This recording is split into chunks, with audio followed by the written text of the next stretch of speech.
Hello बच्चों। तो आज अपन ट्वेल्थ क्लास स्टार्ट करेंगे और ट्वेल्थ का जो पहला पार्ट है इलेक्ट्रोस्टैटिक्स। ओके, कल अपन ने 11th का एक लेक्चर लिया था, बिल्कुल बेसिक से स्टार्ट किया है। इसी प्रकार अपन बिल्कुल ट्वेल्थ को भी बेसिक से स्टार्ट करेंगे। अल्टरनेट डे लेक्चर आया करेंगे, एक दिन 11th एक दिन 12th। ओके बेटा, तो आज अपन स्टार्ट करते हैं ट्वेल्थ का पहला चैप्टर इलेक्ट्रोस्टैटिक्स। ठीक है, तो जो ट्वेल्थ का आपका पहला चैप्टर है इलेक्ट्रोस्टैटिक्स। हर बात को बहुत ही ध्यान से सुनना है, साथ साथ में आपको नोट्स बनाते चलना है, आपके बहुत ही काम में आएंगे। ठीक है, इलेक्ट्रोस्टैटिक्स। तो इस नाम से समझिए पहले आप, इलेक्ट्रो इसका मतलब, जैसे इलेक्ट्रो का मतलब इलेक्ट्रॉन, ठीक है, और स्टैटिक्स का मतलब रेस्ट, ठीक है ना। तो इलेक्ट्रो का मतलब इलेक्ट्रॉन, और इलेक्ट्रॉन क्या होता है, एक चार्ज, आवेश, ठीक है ना, चार्ज। और स्टैटिक्स का मतलब रेस्ट, ठीक है। इसका मतलब इलेक्ट्रोस्टैटिक्स एक फिजिक्स की ब्रांच है जिसके अंदर अपन विराम अवस्था में रखे हुए आवेशों का अध्ययन करते हैं। ठीक है, तो अगर आपसे डेफिनेशन पूछी जाए कि इलेक्ट्रोस्टैटिक्स की डेफिनेशन क्या है, हिंदी में इलेक्ट्रोस्टैटिक्स को बोलते हैं स्थिर वैद्युत की। क्या बोलते हैं? स्थिर वैद्युत की। तो भौतिक विज्ञान की वह शाखा जिसमें स्थिर आवेशों का अध्ययन किया जाता है स्थिर वैद्युत की कहलाती है। क्या? भौतिक विज्ञान की वह शाखा जिसमें स्थिर आवेशों का अध्ययन किया जाता है स्थिर वैद्युत की कहलाती है। और ये इसके नाम से भी स्पष्ट हो रहा है। कोई प्रॉब्लम यहाँ तक? The branch of physics in which study about rest charge. कोई प्रॉब्लम यहाँ तक? फिजिक्स की वो ब्रांच जिसमें रेस्ट चार्ज की स्टडी की जाती है आपकी क्या कहलाएगी? इलेक्ट्रोस्टैटिक्स। कोई प्रॉब्लम यहाँ तक? इसी प्रकार से जैसे आपकी इलेक्ट्रोस्टैटिक्स होती है उसी टाइप से आपके पास इलेक्ट्रोडायनेमिक्स भी होती है। ठीक है, तो इलेक्ट्रोडायनेमिक्स का मतलब होता है गति की विद्युत की। भौतिक विज्ञान की वह शाखा जिसमें गतिशील आवेशों का अध्ययन किया जाता है गति की विद्युत की कहलाती है। The branch of physics in which study about motionable charge. कोई प्रॉब्लम यहाँ तक? तो भौतिक विज्ञान की वह शाखा जिसमें स्थिर आवेशों का अध्ययन किया जाता है स्थिर वैद्युत की कहलाती है। इंग्लिश में इसको अपन इलेक्ट्रोस्टैटिक्स बोलते हैं। The branch of physics in which study about rest charge. कोई प्रॉब्लम यहाँ तक? तो यहाँ पे आपके पास एक नाम आया आपके पास में चार्ज। कोई प्रॉब्लम यहाँ तक? ठीक है, तो ये आपकी बात हो गई इलेक्ट्रोस्टैटिक्स। और इलेक्ट्रोस्टैटिक्स में अपन किसकी स्टडी करेंगे? रेस्ट चार्ज की। किसकी स्टडी करेंगे? रेस्ट चार्ज की। कोई प्रॉब्लम यहाँ तक आपको समझ में आ गया होगा। इसके आगे बढ़ते हैं तो अपन एक नाम सुना अपन ने, चार्ज। क्या नाम सुना? चार्ज। तो इस चार्ज के बेस पे आपने तीन नाम सुन रखे होंगे, एक इलेक्ट्रॉन, एक प्रोटॉन और एक न्यूट्रॉन। कोई प्रॉब्लम यहाँ तक? एक आपके पास इलेक्ट्रॉन, एक प्रोटॉन और एक न्यूट्रॉन। ठीक है, तो अपन पहले चार्ज क्या क्या जनरेट कर सकता है, क्या चार्ज के इफेक्ट होते हैं, वो सारी बातें जानेंगे। ठीक है, तो एक नाम आपने सुना चार्ज। क्या नाम सुना? चार्ज। हिंदी में चार्ज को बोलते हैं आवेश। क्या बोलते हैं? आवेश। कोई प्रॉब्लम यहां तक? हिंदी में क्या बोलते हैं चार्ज को? आवेश। ठीक है, तो सबसे पहली बात कि आवेश होता क्या है। ठीक है, सबसे पहली बात कि आवेश होता क्या है, तो किसी पदार्थ का वह गुण जिसके कारण, किसी पदार्थ का वह गुण जिसके कारण वह विद्युत क्षेत्र या चुंबकीय क्षेत्र का अनुभव करता है, विद्युत क्षेत्र या चुंबकीय क्षेत्र का अनुभव करता है, आवेश कहलाता है। किसी पदार्थ का वह गुण जिसके कारण वह विद्युत क्षेत्र या चुंबकीय क्षेत्र का अनुभव करता है कहीं कहीं अपन ये भी पढ़ेंगे कि किसी पदार्थ का वह गुण जिसके कारण वो विद्युत क्षेत्र और चुंबकीय क्षेत्र उत्पन्न करता है, तो ये उत्पन्न भी करता है और अनुभव भी करता है। कोई प्रॉब्लम यहाँ तक? तो चार्ज किसी पदार्थ का वह गुण होता है जिसके कारण वह विद्युत क्षेत्र व चुंबकीय क्षेत्र का अनुभव करता है। कोई प्रॉब्लम यहाँ तक? ठीक है। अगर अपन इंग्लिश में बात करें तो charge is a physical quantity of matter. Charge is a physical quantity of matter that cause it to experience a force in electric field and magnetic field. कोई प्रॉब्लम यहाँ तक? Charge is a physical quantity physical property of matter that it cause experience a force in electric and magnetic field। ठीक है। तो आवेश किसी पदार्थ का वह गुण है जिसके कारण वह विद्युत क्षेत्र और चुंबकीय क्षेत्र के अंदर बल का अनुभव करता है। कोई प्रॉब्लम यहाँ तक? अब अपन इस चार्ज के क्या क्या इफेक्ट आ सकते हैं, ये इफेक्ट की अपन स्टडी करेंगे। ठीक है। तो देखो चार्ज हमारे पास, चार्ज को अपन Q से डिनोट करते हैं। किससे डिनोट करेंगे? Q से। किससे डिनोट करेंगे? Q से। तो आवेश किसी पदार्थ का वह गुण है जिसके कारण वह विद्युत क्षेत्र व चुंबकीय क्षेत्र में बल का अनुभव करता है। कोई प्रॉब्लम यहाँ तक? अब चार्ज अगर हमारे पास, ठीक है, मोशन में है, ठीक है, चार्ज किस किस में हो सकता है?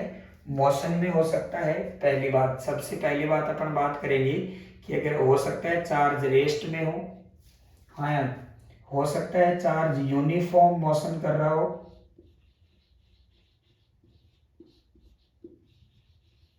हाँ, और तीसरा नॉन यूनिफॉर्म मोशन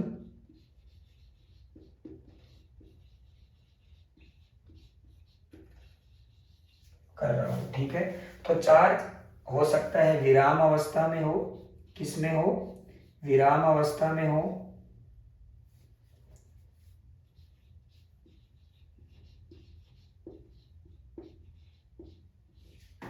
हो सकता है एक समान गति कर रहा हो,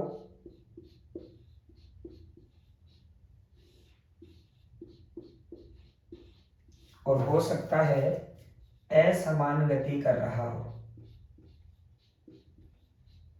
ठीक है। अब अगर चार्ज आपका रेस्ट में है तो रेस्ट में चार्ज का मतलब होता है कि उसकी वेलोसिटी कितनी है? 0। ठीक है।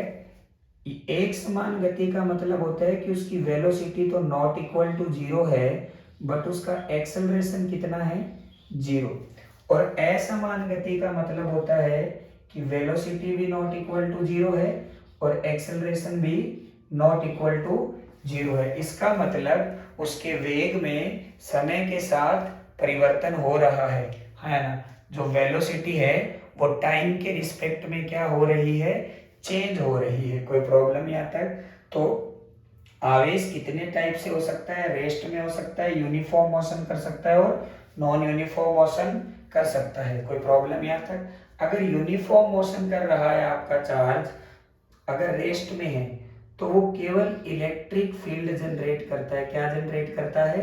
Electric field. ये बात आपको ध्यान में रखनी है कि जब आपका आवेश विराम अवस्था में होता है तो केवल विद्युत क्षेत्र उत्पन्न करता है। क्या उत्पन्न करता है? विद्युत क्षेत्र। जब आपका आवेश एक समान वेग से गतिशील होता है तो वो विद्युत क्षेत्र के साथ साथ चुंबकीय क्षेत्र भी उत्पन्न करता है। Electric field plus magnetic field. Rajasthan board में बहुत बार पूछा गया प्रश्न है ये कि जब आवेश एक समान वेग से गतिशील होता है तो वो कौन से क्षेत्र उत्पन्न करता है? तो वो इलेक्ट्रिक फील्ड, विद्युत क्षेत्र व चुंबकीय क्षेत्र उत्पन्न करता है। कोई प्रॉब्लम यहाँ तक? और तीसरा, जब आपके नॉन यूनिफॉर्म मोशन करता है तो electric field plus magnetic field plus electromagnetic wave, okay, विद्युत क्षेत्र, चुंबकीय क्षेत्र और विद्युत चुंबकीय तरंग। कोई प्रॉब्लम? तो हमने सबसे पहले इलेक्ट्रोस्टैटिक्स क्या है? फिजिक्स की वो ब्रांच जिसमें अपन विराम अवस्था में रखे हुए आवेश का अध्ययन करते हैं। कोई प्रॉब्लम यहाँ तक? फिजिक्स की वो ब्रांच जिसमें हम रेस्ट चार्ज की स्टडी करते हैं, इलेक्ट्रोस्टैटिक है। कोई प्रॉब्लम यहाँ तक? हिंदी में बोलेंगे भौतिक विज्ञान की वह शाखा जिसमें स्थिर आवेशों का अध्ययन किया जाता है, स्थिर विद्युत की कहलाती है। अब अपने पास नाम आया आवेश, तो मैंने आपको बताया कि आवेश किसी पदार्थ का वह गुण है जिसके कारण वह विद्युत क्षेत्र व चुंबकीय क्षेत्र में बल का अनुभव करता है। कोई प्रॉब्लम यहाँ तक? Charge is a physical quantity of matter that cause it to experience a force in electric and magnetic field. Okay, फिर अपन अब चार्ज क्या क्या कर सकता है? चार्ज हो सकता है रेस्ट में हो सकता है यूनिफॉर्म मोशन कर रहा हो सकता है नॉन यूनिफॉर्म मोशन कर रहा हो। जब रेस्ट का मतलब विराम अवस्था, एक समान गति और असमान गति। जब पार्टिकल आपका रेस्ट में है, इसका मतलब वेलोसिटी 0 है, तो केवल वो इलेक्ट्रिक फील्ड जनरेट करता है। जब आपका पार्टिकल मोशन में आ जाता है लेकिन एक समान वेग से गतिशील है, एक समान वेग का मतलब उसका वेग समय के साथ बदल नहीं रहा, और अगर वेग आपका समय के साथ नहीं बदल रहा, इसका मतलब उसका एक्सेलरेशन कितना है? 0। क्योंकि आप डेफिनेशन क्या लिखते हो त्वरण की? वेग में परिवर्तन की दर को त्वरण कहते हैं। Okay, I am right? ठीक है, लेकिन यहाँ पे परिवर्तन हो ही नहीं रहा, तो त्वरण कितना है आपका? 0। तो electric field plus magnetic field. Okay, और जब नॉन यूनिफॉर्म मोशन करता है, इसका मतलब उसका वेग समय के साथ बदल रहा है, और बदल रहा है मतलब त्वरण उत्पन्न हो गया है। तो त्वरण उत्पन्न हो गया है तो v भी नॉट इक्वल टू 0, a भी नॉट इक्वल टू 0। इसका मतलब इलेक्ट्रिक फील्ड भी उत्पन्न करेगा विद्युत क्षेत्र, मैग्नेटिक फील्ड चुंबकीय क्षेत्र, और इलेक्ट्रोमैग्नेटिक वेव विद्युत चुंबकीय तरंग। ठीक है, तो आवेश इतनी सारी चीजें कर सकता है। आप 12th के अंदर ये सारी चीजों की स्टडी करेंगे। ठीक है, तो अब अपन इससे आगे बढ़ते हैं। स्क्रीनशॉट ले लीजिए बेटा, ये बहुत इंपॉर्टेंट बात है, यहाँ से आपको ध्यान में रखना है। ठीक है, अब अपन आगे बढ़ते हैं इलेक्ट्रोस्टैटिक्स के अंदर। अब आपने नाम सुन लिया चार्ज, चार्ज क्या क्या जनरेट कर सकता है ये भी अपने को पता चल गया। अब अपन बात करते हैं एक एटम की। किसकी बात करते हैं? एटम की। तो ये आपके पास है एक एटम। क्या है बेटा? एटम। कोई प्रॉब्लम यहां तक? अब एटम के अंदर आपको पता है ये है एटम का न्यूक्लियस। ठीक है, ये आपका है न्यूक्लियस। कोई प्रॉब्लम यहां तक? ओके, आपको पता है कि जो इलेक्ट्रॉन होते हैं वो आउटर ऑर्बिट में चक्कर लगाते रहते हैं, और जो प्रोटॉन और जो न्यूट्रॉन होते हैं वो आपके नाभिक के अंदर होते हैं, न्यूक्लियाई के अंदर होते हैं। ठीक है, अब अपन अगर बात करें तो एटम के अंदर कितने कॉन्स्टिट्यूट पार्टिकल होते हैं? 3, एक इलेक्ट्रॉन, एक प्रोटॉन और एक न्यूट्रॉन। ठीक है, लेकिन बहुत ही अच्छा क्वेश्चन बन जाता है, आपसे कोई पूछे कि न्यूक्लियस के अंदर कितने पार्टिकल होते हैं, तो न्यूक्लियस के अंदर एक प्रोटॉन होता है और एक न्यूट्रॉन होता है। ओके, न्यूक्लियस के अंदर इलेक्ट्रॉन नहीं होता, इलेक्ट्रॉन आउटर ऑर्बिट में मोशन करता रहता है। कोई दिक्कत यहां तक? बात समझ में आ गई होगी। अब इसके जो 3 कॉन्स्टिट्यूट पार्टिकल आपने बताए, ठीक है, उन पार्टिकल्स के बारे में अपन जानते हैं कि वो 3 कॉन्स्टिट्यूट पार्टिकल कौन कौन से होते हैं। तो मैंने आपको बता दिया, एक आपका होगा इलेक्ट्रॉन, ठीक है, एक आपका होगा न्यूट्रॉन और एक आपका होगा प्रोटॉन। कोई प्रॉब्लम यहां तक? अगर इलेक्ट्रॉन, प्रोटॉन और न्यूट्रॉन है तो दो चीजें इनके पास भी होगी। अगर आपके पास में कोई पार्टिकल बन गया तो ये तो डेफिनेटली श्योर है कि अगर पार्टिकल है तो उसके पास मास भी होगा, और उसके मास तो होगा ही होगा। ये तो डेफिनेटली श्योर है कि अगर आपके पास में कोई भी पार्टिकल है तो उसका मास तो डेफिनेटली है, क्योंकि अगर कोई भी कण बन चुका तो उसका द्रव्यमान तो होगा ही होगा, ये निश्चित है। समझ में आ गया? तो ध्यान से देखेंगे, ये आपका इलेक्ट्रॉन, ये आपका न्यूट्रॉन और ये आपका प्रोटॉन। कोई प्रॉब्लम यहाँ तक? अब इलेक्ट्रॉन का जो आवेश होता है, ठीक है, मैंने आपको आवेश बता दिया, वो होता है -1.6 इंटू 10⁻⁻19 कूलम। कितना होता है? -1.6 इंटू 10⁻⁻19 कूलम। ठीक है। जब अपन न्यूमेरिकल सोल्व करते हैं बहुत बार, ठीक है, तो जब न्यूमेरिकल के अंदर अपन माइनस नहीं लेते, केवल मैग्नीट्यूड लेके चलते हैं, वो आगे अपन बात करेंगे। अगर अपन बात करें मास ऑफ इलेक्ट्रॉन की, तो मास होता है इलेक्ट्रॉन का 9.1 इंटू 10⁻31 किलोग्राम। कोई प्रॉब्लम यहाँ तक? समझ में आ गया होगा। अगर अपन बात करें न्यूट्रॉन की, तो न्यूट्रॉन जो होता है वो उसका चार्ज होता है 0। इसको बोलते हैं न्यूट्रल। क्या बोलते हैं? न्यूट्रल। कोई प्रॉब्लम यहां तक? चार्जलेस।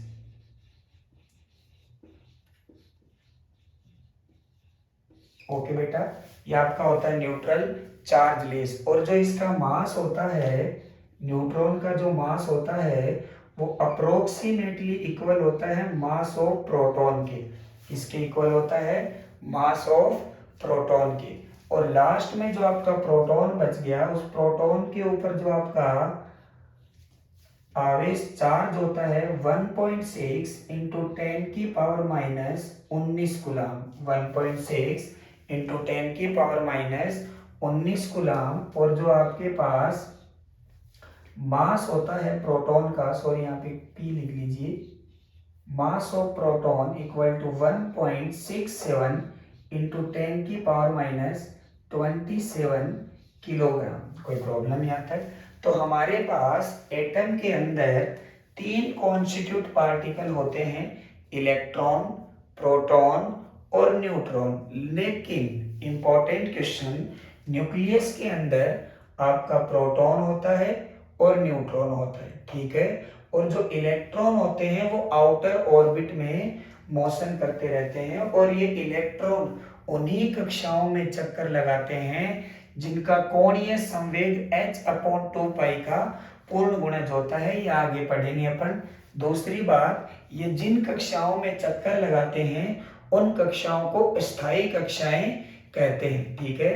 तो इलेक्ट्रॉन जो बाहरी आपकी आउटर ऑर्बिट है, स्टेबल आउटर ऑर्बिट, मतलब स्थायी कक्षाएं के अंदर चक्कर लगाते रहते हैं। और वो चक्कर कौन सी फॉर्म में लगाते हैं? वेव फॉर्म में, ऐसे इस टाइप से ये इलेक्ट्रॉन इनके बाहर चक्कर लगाते रहते हैं। बात समझ में आ गई बेटा? अब हमारे पास जो ये आपके पार्टिकल है, तो उनको अपन ने डिफाइंड किया, कितने थे? 3। एक इलेक्ट्रॉन, फिर आपके प्रोटॉन और फिर आपके न्यूट्रॉन। ठीक है। अगर आपका पार्टिकल है तो ये डेफिनेटली श्योर है, ये मानना है और ये मानी हुई बात है कि अगर पार्टिकल है तो आपके पार्टिकल के पास में चार्ज हो ना हो, लेकिन उसके पास में मास तो होगा ही होगा।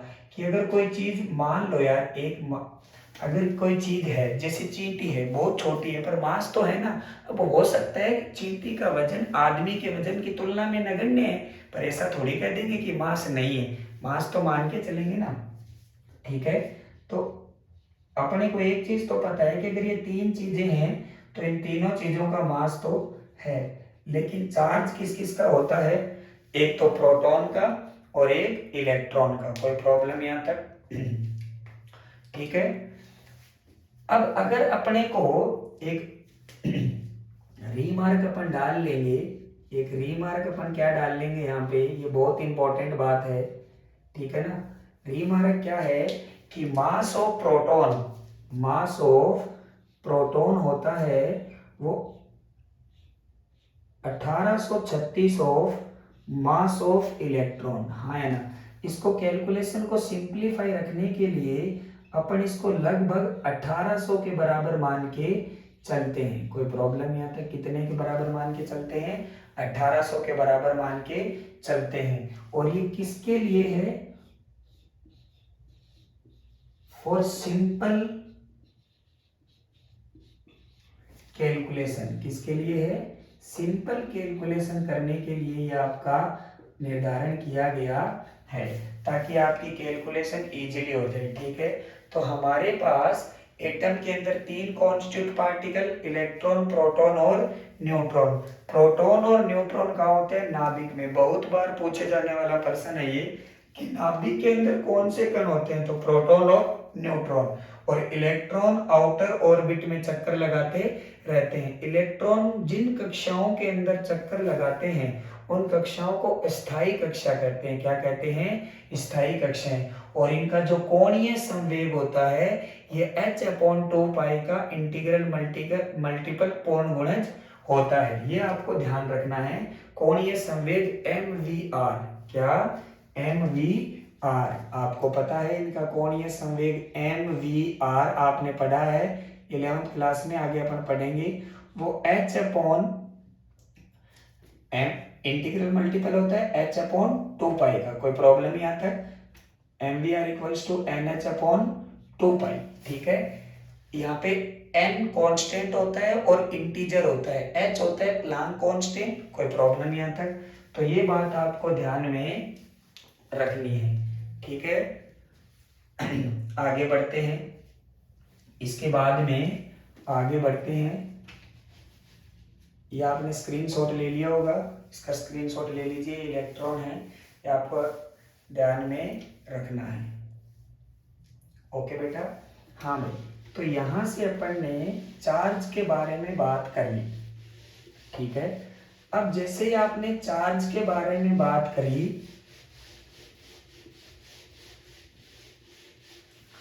तो चार्ज के बारे में मैंने आपको सारी बातें बताई इसमें। अब अपन देखते हैं कि चार्ज किन किन चीजों पे डिपेंड करता है, चार्ज की क्या यूनिट होती है। ठीक है, तो सबसे पहला पॉइंट, अगर अपन बात करें चार्ज की,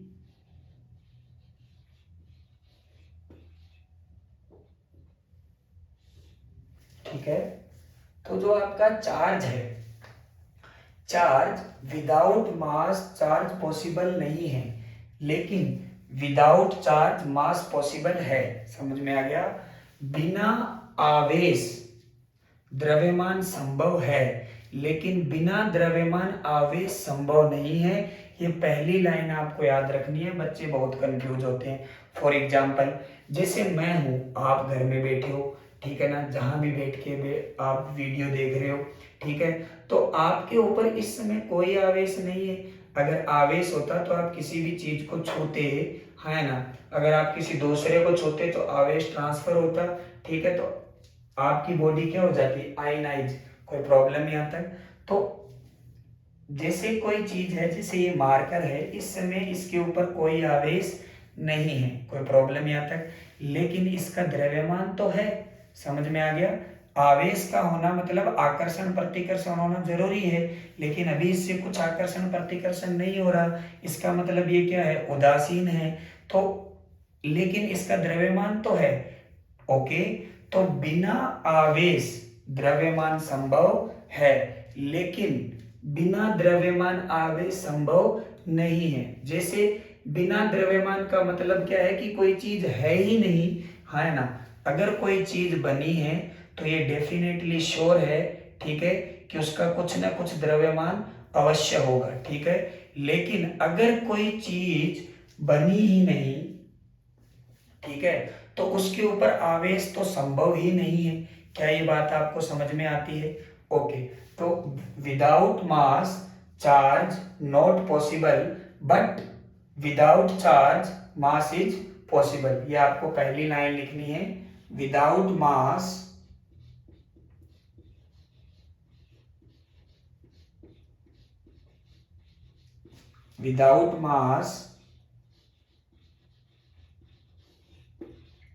charge is not possible, but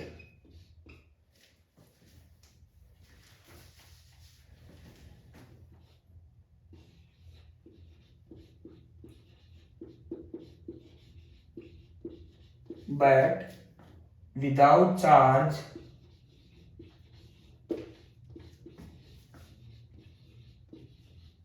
mass is possible.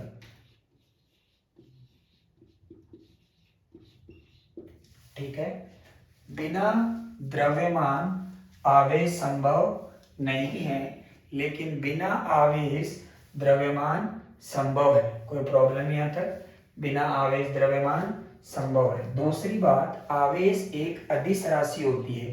कौन सी क्वांटिटी है ये? स्केलर क्वांटिटी है। आवेश की कोई भी दिशा नहीं होती, आप ये बता सकते हो, आवेश की कोई भी दिशा नहीं होती। तो आवेश कैसी क्वांटिटी है? स्केलर क्वांटिटी है। ओके बेटा। थर्ड पॉइंट, आवेश चार्ज एक स्केलर क्वांटिटी है। थर्ड पॉइंट, चार्ज की जो एसआई यूनिट होती है, ये बहुत इंपॉर्टेंट बातें हैं। चार्ज की जो एसआई यूनिट होती है वो होती है कूलाम। क्या होती है? कूलाम। कोई प्रॉब्लम यहाँ तक? चार्ज की एसआई यूनिट क्या होती है? कूलाम। ठीक है। और जो चार्ज की जो सीजीएस यूनिट होती है, कौन सी? सीजीएस यूनिट जो होती है चार्ज की, वो होती है इलेक्ट्रोस्टेट यूनिट या स्टेट कूलाम। क्या होती है? State coulomb. कोई प्रॉब्लम यहाँ तक? सीजीएस यूनिट जो होती है वो होती है स्टेट कूलाम। ओके बेटा, तो स्क्रीनशॉट ले लीजिए इसका। Without mass charge is not possible, ठीक है, but without charge mass is possible. Charge कैसी क्वांटिटी है? स्केलर क्वांटिटी है। चार्ज की एसआई यूनिट कूलाम होती है, और जो सीजीएस यूनिट जो होती है वो होती है स्टेट कूलाम। क्या होती है? State coulomb. स्क्रीनशॉट ले लीजिए बेटा।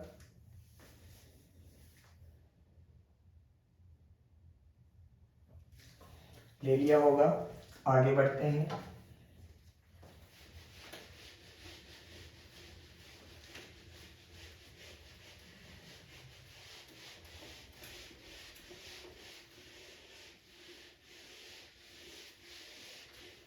ठीक है, अब देखिए ध्यान से। 1 ESU electrostatic unit equals to 3.33 into 10 की पावर माइनस 10 गुलाम के इक्वल होता है। कोई प्रॉब्लम यहाँ तक? 1 ESU इक्वल टू 3.33 इंटू 10 की पावर माइनस 10 गुलाम होता है, और 1 गुलाम जो होता है आपका वो 1/10 एक गुलाम के बराबर होता है। 1/10 एक गुलाम के बराबर होता है। कोई प्रॉब्लम यहाँ तक? और जो इलेक्ट्रोस्टेट यूनिट है, यही चार्ज की जो आपकी स्टेट गुलाम यूनिट थी, ठीक है। दो चीजें आती है, ये ध्यान रखोगे। 1 ESU इक्वल टू 3.33 इंटू 10 की पावर माइनस 10 गुलाम, और 1 गुलाम इक्वल टू 1/10 एक गुलाम। कोई प्रॉब्लम यहाँ तक? एक चीज आपको ध्यान रखनी है कि जो स्टेट गुलाम है जो स्टेट गुलाम है वो स्मॉलेस्ट यूनिट ऑफ चार्ज है। कोई प्रॉब्लम यहाँ तक? अगर आपसे बात करें smallest unit of charge, charge की सबसे छोटी इकाई क्या है? तो वो है स्टेट कूलाम। क्या है? State coulomb. क्या है बेटा? State coulomb. और स्टेट कूलाम को अपन बोलते हैं फ्रैंकलिन। क्या बोलते हैं? फ्रैंकलिन। इसको अपन फ्रैंकलिन भी कहते हैं। क्या कहते हैं? फ्रैंकलिन। याद रखना, नीट में पूछा गया क्वेश्चन है ये कि सबसे स्मॉलेस्ट यूनिट ऑफ चार्ज, तो सबसे स्मॉलेस्ट यूनिट ऑफ जो चार्ज है वो होती है फ्रैंकलिन। क्या होती है? फ्रैंकलिन, या अपन स्टेट कूलाम भी बोल सकते हैं, हाँ है ना। और अगर अपन से पूछ लिया जाए कि बिगेस्ट यूनिट ऑफ चार्ज, क्या पूछ लिया जाए? बिगेस्ट यूनिट ऑफ चार्ज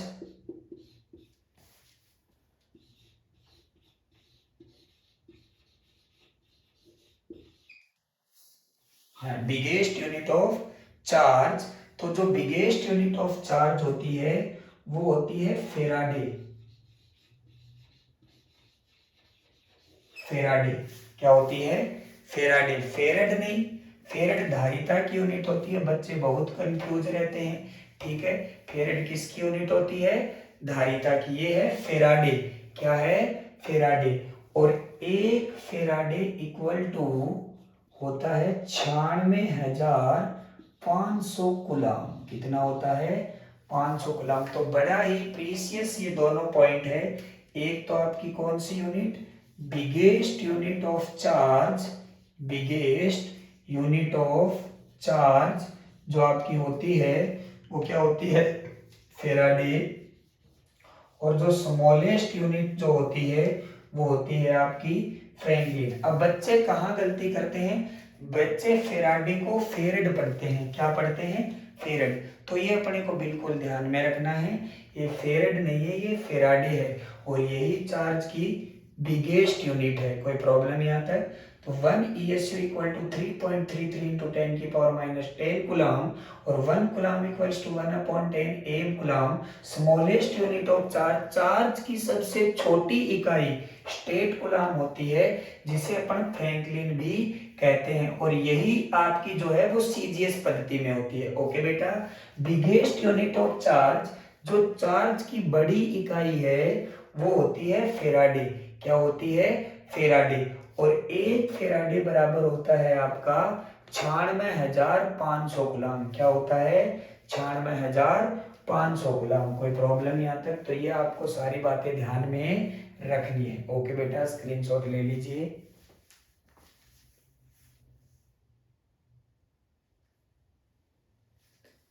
ठीक है बेटा। तो आज अपन ने चार्ज के बारे में पढ़ा, इलेक्ट्रोस्टैटिक्स के बारे में पढ़ा, ठीक है। तो आप ज़्यादा से ज़्यादा वीडियो को प्यार दीजिए, इसको ज़्यादा से ज़्यादा फैलाइए। अगर बहुत अच्छा आपको समझ में आ रहा है तो फिर अपन अभी थोड़े कम ड्यूरेशन के लेक्चर बना रहे हैं, फिर थोड़े बड़े बड़े लेक्चर बनाने भी स्टार्ट कर देंगे। Okay, thank you.